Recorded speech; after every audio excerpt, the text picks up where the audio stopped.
ಭ್ರಷ್ಟಾಚಾರ ಆರೋಪ ಹೊತ್ತಿರುವಂತಹ ನಾಗೇಂದ್ರಗೆ ಮಂತ್ರಿ ಸ್ಥಾನ ಸಿಕ್ಕಿದೆ. ನಾಗೇಂದ್ರ ಕಾಂಗ್ರೆಸ್ ಹೈಕಮಾಂಡ್ಗೆ ಹೆದರಿಸಿದ್ದಾರೆ.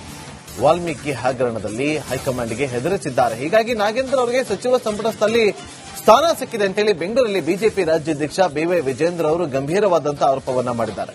ವಾಲ್ಮೀಕಿ ಹಗರಣದಲ್ಲಿ ಹೈಕಮಾಂಡ್ಗೆ ನಾಗೇಂದ್ರ ಅವರು ಎದುರಿಸಿದ್ದಾರೆ. ಹಾಗಾಗಿ ಅವರಿಗೆ ಸ್ಥಾನ ಸಿಕ್ಕಿದೆ ಸಂಪುಟದಲ್ಲಿ ಅಂತೇಳಿ ಬಿವೈ ವಿಜೇಂದ್ರ ಅವರು ಕೊಟ್ಟಿರುವಂತಹ ಹೇಳಿಕೆ.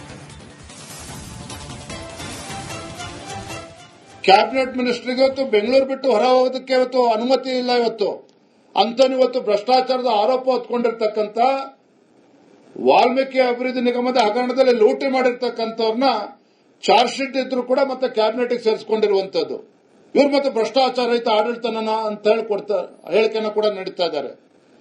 ನಾಗೇಂದ್ರ ಅವರು ಯಾಕೆ ಇವತ್ತು ಸಚಿವ ಸಂಪುಟಕ್ಕೆ ಸೇರಿಸಿಕೊಂಡಿದ್ದಾರೆ ಅಂತ ಹೇಳಿದ್ರೆ ಕಾಂಗ್ರೆಸ್ ಹೈಕಮಾಂಡ್ಗೆ ನೇರವಾಗಿ ಹೆದರಿಸಿದ್ದಾರೆ. ಅವರು ನಾಗೇಂದ್ರ ಅವರು ನನ್ನನ್ನೇನಾದ್ರೂ ಸಚಿವ ಸಂಪುಟಕ್ಕೆ ತೆಗೆದುಕೊಳ್ಳಿಲ್ಲ ಅಂತ ಹೇಳಿದ್ರೆ ನಾನಿನ್ನು ತಾಳ್ಮೆಯಿಂದ ಕೂರೋದಕ್ಕೆ ಸಾಧ್ಯ ಇಲ್ಲ, ಕಾಂಗ್ರೆಸ್ ಹೈಕಮಾಂಡಿನ ಬಂಡವಾಳವನ್ನ ಬಹಿರಂಗಪಡಿಸ್ತೇನೆ ಅಂತೇಳಿ ಬೆದರಿಕೆ ಹಾಕಿದ ನಂತರವೇ ಅವರು ಕ್ಯಾಬಿನೆಟ್ಗೆ ತೆಗೆದುಕೊಂಡಿರುವಂತದ್ದು. ಇಲ್ಲದ್ರೆ ಚಾರ್ಜ್ ಶೀಟ್ ಅನ್ನ ಹೊತ್ತಿರ್ತಕ್ಕಂಥವನ್ನ ಮತ್ತೆ ಸಚಿವ ಸಂಪುಟಕ್ಕೆ ತೆಗೆದುಕೊಳ್ಳಕ್ಕೆ ಸಾಧ್ಯನೇ ಇರಲಿಲ್ಲ.